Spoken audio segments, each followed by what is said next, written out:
Depuis des milliers d'années, les anciennes civilisations ont construit leurs sites et structures à des endroits très précis sur la planète. Est-ce une simple coïncidence? Ou avait-elle compris quelque chose que nous avons oublié? Il est temps d'en parler.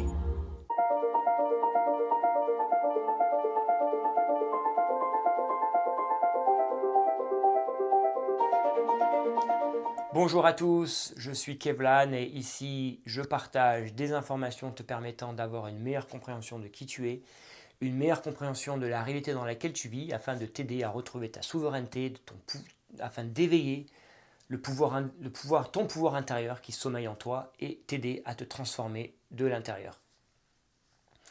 Dans cette vidéo, j'aimerais parler encore de la planète Terre, Gaïa, de la planète, et notamment du champ énergétique, donc de ce champ électromagnétique qui existe autour de la Terre.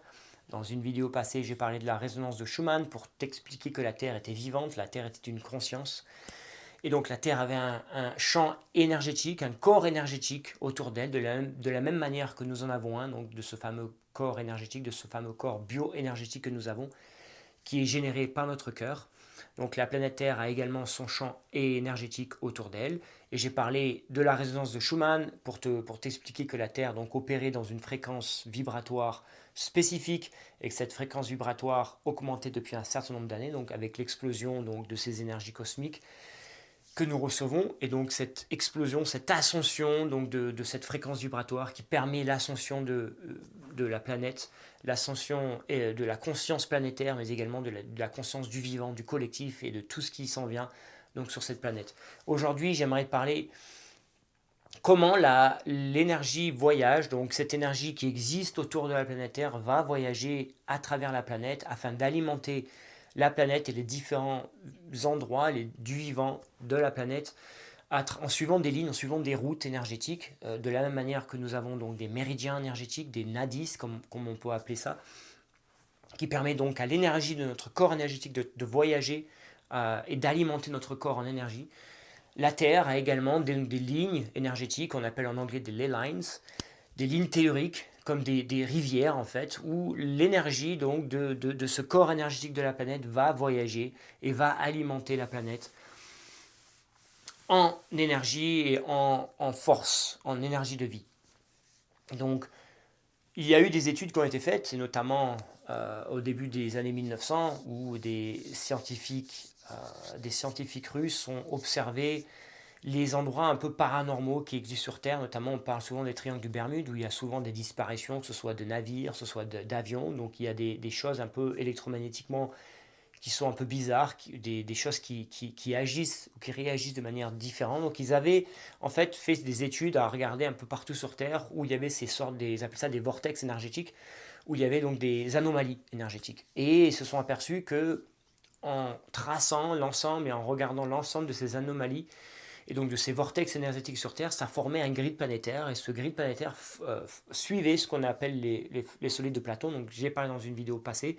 Encore une fois, ça rejoint la géométrie sacrée, donc ce qui veut dire que ces fameuses lignes énergétiques, donc où l'énergie va voyager et va alimenter la planète en énergie, donc forment un grid planétaire. Et ce grid planétaire est basé sur ce qu'on appelle un icosaèdre, qui est un des solides de Platon. Donc encore une fois, on s'aperçoit que tout ce qui est lié au vivant, tout ce qui est lié à la vie, tout ce qui est lié à l'énergie de création, va continuer à suivre ces mêmes schémas géométriques, ces mêmes schémas de géométrie sacrée, donc ces fameux solides de Platon. Et donc on s'aperçoit encore une fois que le grid planétaire de la planète forme la même chose et suit cette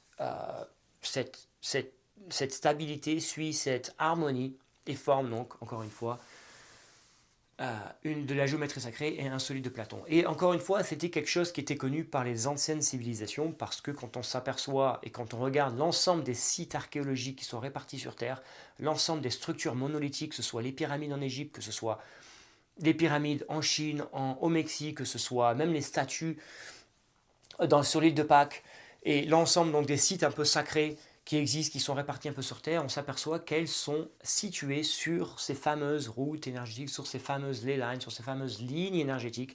Donc encore une fois, les anciennes civilisations avaient cette connaissance de ces lignes, de ces méridiens planétaires, et utilisaient donc l'énergie de la planète afin d'amplifier, de créer une résonance et donc de construire des sites afin de créer une résonance et d'amplifier l'énergie de la Terre pour créer des centres de régénération ou pour permettre donc aux vivants de bénéficier donc de ces énergies de la planète.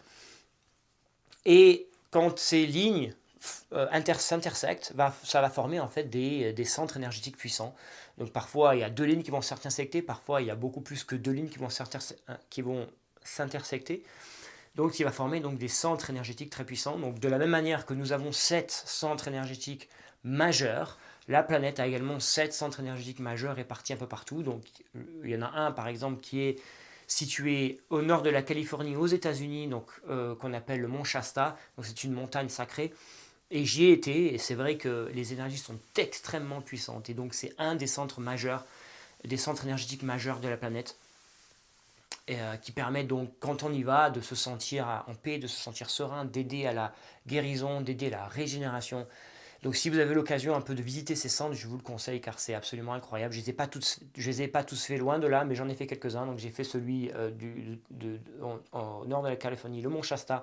Il y en a un dans l'Amérique du Sud, autour du lac Titicaca, donc au Pérou. Il y en a un autre en Australie, dans cette fameuse montagne rouge, la montagne sacrée, donc des aborigènes australiens, le Uluru, le Ayers Rock, donc dans le désert australien.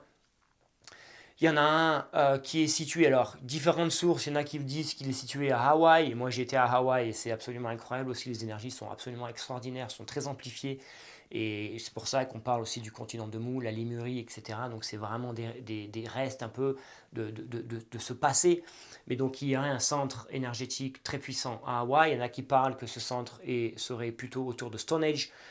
De toute manière, on sait très bien que Stonehenge est également un centre, un vortex énergétique très puissant. Il y en a un autour des pyramides d'Égypte et le mont Sinaï, donc vraiment cette partie de région du monde. Il y en a un autre qui est en Angleterre et il y en a un autre qui est, on appelle le mont Kailash, qui est au Tibet, qui est pareil, une montagne sacrée et qui est aussi un centre énergétique très puissant et un des centres énergétiques majeurs de la Terre. Évidemment, il y en a 7, de la même manière que nous en avons 7, la Terre a également 7 centres majeurs énergétiques, mais la Terre a des centaines de vortex répartis un peu partout. Même là où j'habite, il y a des vortex énergétiques. En France, il y en a aussi à différents endroits. Donc si vous avez l'occasion, de toute manière, si vous êtes un peu sensible aux énergies, quand vous allez dans certains endroits et que vous vous sentez en paix, que vous vous sentez serein, que vous vous sentez là, oh, je sais pas, mais ici je me sens bien, c'est souvent qu'il y a un vortex énergétique, il y a des lignes telluriques donc, qui s'intersectent et qui forment donc un centre énergétique ou un nœud énergétique au niveau planétaire. Si ce contenu te plaît, je t'invite à partager cette vidéo avec des amis, avec la famille, avec peut-être des gens qui ont besoin de retrouver leur souveraineté, des gens qui ont besoin d'avoir une meilleure compréhension de qui ils sont. Je t'invite également à liker la vidéo afin de me permettre d'être beaucoup plus visible. Mets-moi un commentaire si tu as des questions, si tu as simplement, si ce contenu simplement te plaît, ou si tu as des questions où tu aimerais que je clarifie, que je développe certains points, certains aspects un peu plus ou dans d'autres vidéos. Abonne-toi à ma chaîne pour être informé des prochaines vidéos et en attendant, je te dis à la prochaine.